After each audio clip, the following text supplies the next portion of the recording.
Hey there, you guys. Welcome to Localite. As always, thanks for joining me. You know, today we are talking about the recycling programs and some of the things that the grants and other programs that Tri-County Hazardous Waste and Recycling Program actually offers our communities. And with me today is David Skakel, and he is a solid waste specialist with Tri-County Recycling. I'm going to shorten that up because I don't want to have to try and say that long name the whole show. So anyways, David, thanks for coming on. It's good to have you. Yeah, glad to be here. All right. Well, let's start with some of the grants and some of the things that you're doing in that arena. One being with the Mosier School. Yeah. And it's a hot composting project, right? Right, one of my personal favorites. I drop my kids off at school there every day. So we started grants programs 2 years ago. It's a bit of an expansion to our original hazardous waste collection focus. But with the schools, you know, we see a real opportunity there for, shall we say, teachable opportunity with the kids for some circular thinking. Yeah. And we provide small grants to schools in our area to start composting. Although some of them we've discovered are already doing it by themselves, like Colonel Wright here in the Dalles. Anyhow, I first got involved with Mosier School as a parent volunteer, and really because at the public health department where I work, we were getting complaints about the smell factor of the composting there. So there I am across the hall, sniffing out an opportunity, if you will, and worked closely with the school and provided some better composting bins and systems of our own design.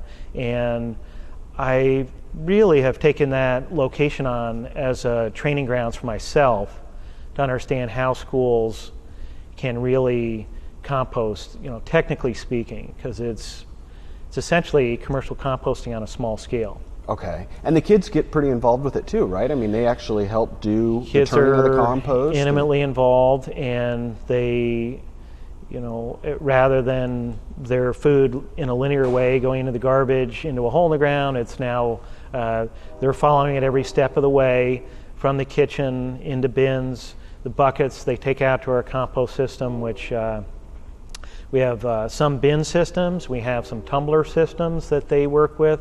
Either way, they're working hands-on to help turn this into their food scraps into what they call ORT by name at the school, an old world term, I guess, but they're turning it into soil amendment, which they use right there in the school garden for, you know, let's say food again in the spring. So they're learning how to do this from start to finish and basically, you know, get the product of the compost and integrate it into a garden system so they can take this home and actually teach their parents how to do it even. That's what's happening. It's bubbling up, and it's just a great hands-on, essential learning experience. It's not very, theoretical, if you will. The kids are literally hands-on, start to finish, food into compost, back into food again. Okay. Yeah. So jumping back to Tri-County, what are the three counties that you guys covered then? Yeah, well, we have an agreement between Hood River and Wasco and Sherman counties and 6 cities within. And we provide the hazardous waste core element of our program, plus all this expanded waste reduction goals in those 3 counties. Yeah. So you guys are very different and very separate than just like a garbage collection agency. We're very different. Service. We're in partnership with them essentially, and with the cities and the counties that are beholden to our state for certain recycling goals that we might have, and we could talk more about that.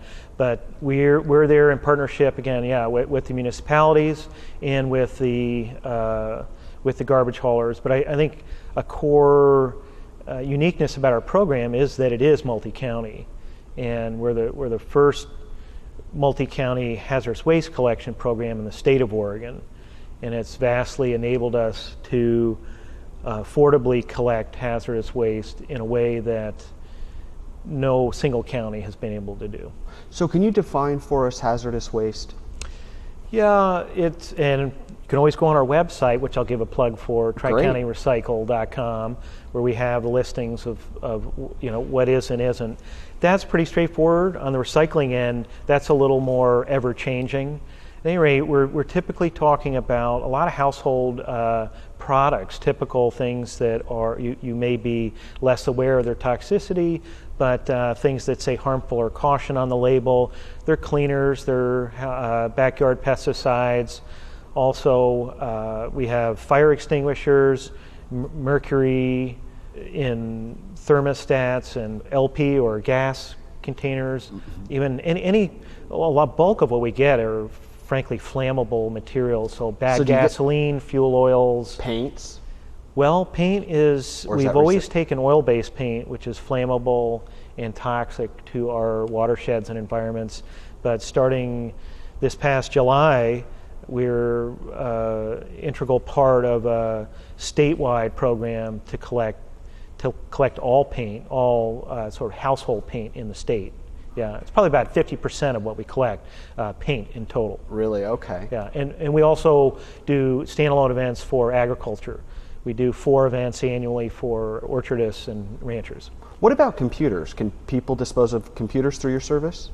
Yeah, it's not expressly through us, but we help more on the outreach side of that, and each county in Oregon is now required to have a drop site for what they call e-waste, but it's another state-run program that's really shifting the end-of-life costs for certain toxic or hard to recycle items back to the manufacturers. Okay. So the computer recycling association, computer associations are paying for the collection and recycling of the computer e-waste. In this case, the drop sites are at the Dalles Disposal here in Wasco County and at the Hood River Transfer Station in Hood River. So if nothing else, people could at least contact you and you can get them pointed in the right direction. Yeah, 6 days a week, 9 to 5. They can drop off free of charge TV screens and computer monitors and towers and laptops. Free of charge? Yeah, and batteries. I bet you guys have a lot of batteries with what you do here at the studio. We take all forms of rechargeable batteries. They all have heavy metals, nickel, cadmium, and so forth. Okay. And lest I forget, any fluorescent bulbs, tubes or the compacts, they all have mercury in them, and we're glad to have those. Right, good to know, good to know. Okay. Well, I want to talk a bit about a site called FreeCycle when we come back, because I understand that's something also that people may or may not be aware of, but if they're not, it's good to be aware of. I wasn't aware of it. So you guys will talk about FreeCycle along with a lot of other things when we return, so don't go anywhere.